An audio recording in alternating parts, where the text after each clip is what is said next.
Camellya's flowers will strangle the enemy to death, and I'll be here to tell you how to build Camellya best. First off, we have to start with her kit. Camellya is a Havoc Sword main DPS who focuses on enhancing her basic attacks by using her skill. First, we start off with her regular basic attacks.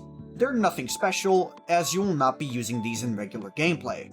Then for Camellya's skill, it will root her in place and transform her basic attacks into large vine whips with a very large area coverage. These are going to do the majority of Camellya's damage.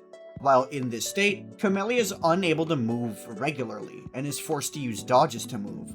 These are slower than the average dodge as well, so Camellya's movement is severely gimped. This is quite a big problem since a lot of bosses are quite mobile, and Camellya will have a difficult time chasing them. Her skill will also become Floral Ravage, which will end her skill state if used. Camellya's ultimate is just one big nuke. What do you want me to say about it? It has some pretty good area coverage though. Then for her Forte Circuit, which is quite the yapfest. The breakdown is that she will consume Forte stacks when she uses her basic attacks to generate extra Concerto energy. While Concerto energy is full, her skills enhance yet again, and this will put her into budding mode. This is the same as her skills enhancement, except the multipliers are increased based on how much Forte Camellya has left. Then finally her intro and outro skill both do damage and restore Forte to Camellya.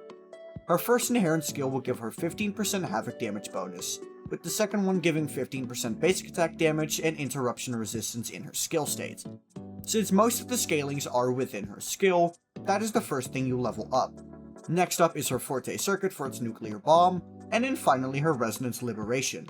You can ignore the intro and basics. Of course, Camellya is gonna need a good sword to do damage with, or just throw it away in favor of using her vines. Either way, Camellya's signature sword, the Red Spring, will grant her crit rate and attack percent innately. When doing basic attacks, gain basic attack damage bonus for up to 30 seconds, and give an extra 40% when consuming Concerto energy. This is obviously Camellya's best in slot. Not that great of a generalist sword though, as most sword users don't really put their eggs into the basic attack basket. But because it is a 5-star weapon with a high base attack and a crit stat, it's most likely going to be at least second best in slot on most if not all sword characters. The other 5-star swords, Blazing Brilliance and Emerald of Genesis, are both good weapons due to both of them having high crit and high base attack. The attack percent in their passives are also pretty big helps to Camellya. The R5 Lumen Gloss is also an excellent weapon for Camellya, giving her basic attack damage bonus and lots of attack percent. Then finally there's the Somme Noir Anchor from the event in 1.4. It will give you attack percent when you deal damage to enemies, and once you have maxed out all of its stacks, you gain crit rate as well. The R5 Somme Noir Anchor is free, so that's going to be your free-to-play option. But you can still use Lunar Cutter or Commando of Conviction as alternatives. But as you can see, she still very much likes her 5-star weapon.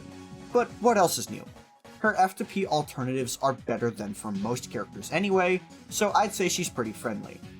Now that she has a weapon, it's time to farm some echoes. Camellya has 2 echo sets she can benefit from. The first is going to be the Sun Sinking Eclipse, aka 5-piece Havoc set. It gives you Havoc damage bonus when hitting basic attacks, and thanks to Camellya's high hit count, she will generate this quite fast. The main echo you will be using is Dreamless. I did also consider Crownless, but its casting time is too long, and it's not worth the buffs it provides. As for the other set, it's Lingering Tunes.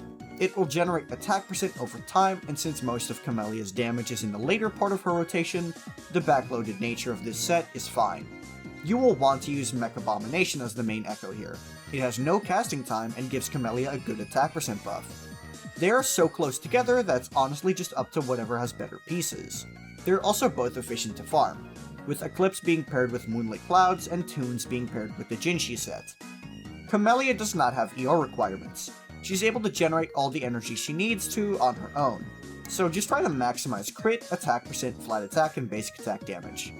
For main stats, the best combo is 4 free-free-1-1 with double Havoc percent on the free costs.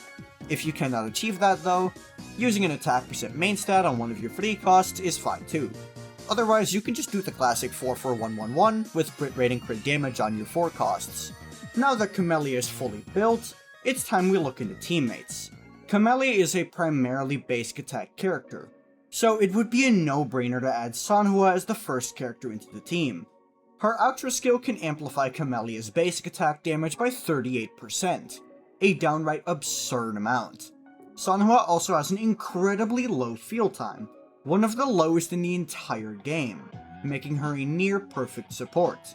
Chuck her on a 5-piece Moonlit and throw her in. If Sanhua does not suit your fancy, however, Donjin is an alright replacement. She is able to give 20-30% Havoc damage amp, and while she does have a longer field time, she also has higher damage than Sanhua. Sanhua is better, but Donjin will do the job just fine. And then for the third slot, Shorekeeper or Verena. Did you really expect a different answer? No, you didn't. Shorekeeper is going to be better here, thanks to the fact that Sanhua's lightning fast rotation makes it so that with Verena, your rotation time does not line up with your cooldowns. Shorekeeper has longer field time, but her buffing is also larger, so it's worth it. And because Verena's shorter field time creates issues with cooldowns, this longer field time on Shorekeeper honestly just doesn't matter. But now finally, Camellya must have a very extensive collection of plants, and those cost money. So it's time to pay up. Camellya's first sequence will give her extra crit damage when casting her intro skill, and make her immune to interruption when casting her Forte's nuke. Pretty good. Her second one will increase the multiplier of that nuke by 120%. If you want to see a Jinshi level nuke, get this! The third sequence will boost the multiplier of Camellya's ult by 50%, and while she is in her Forte state, she gets 58% attack. Honestly, an incredible amount of stats. Very good. Sequence 4 gives the entire team 25% basic attack damage after casting Camellya's intro. Pretty decent, but nothing crazy. Sequence 5. Wow. Buffing her ult multiplier by another 350%. This gives you another Jinshi level nuke. Her Ultra skill's multiplier is also increased by 68%, but the ult is the main star of the show here. Sequence 6 is just not even fair. It increases her Forte's basic attack multiplier by a ridiculous 150%. And that's not it. She will also gain an additional skill after her Concerto is filled again, dealing the same damage as her Forte skill. So yeah, another Jinshi level nuke. And that's not even it. After this, the previous 150% multiplier becomes 250%. This is the best S6 in the game, I don't care.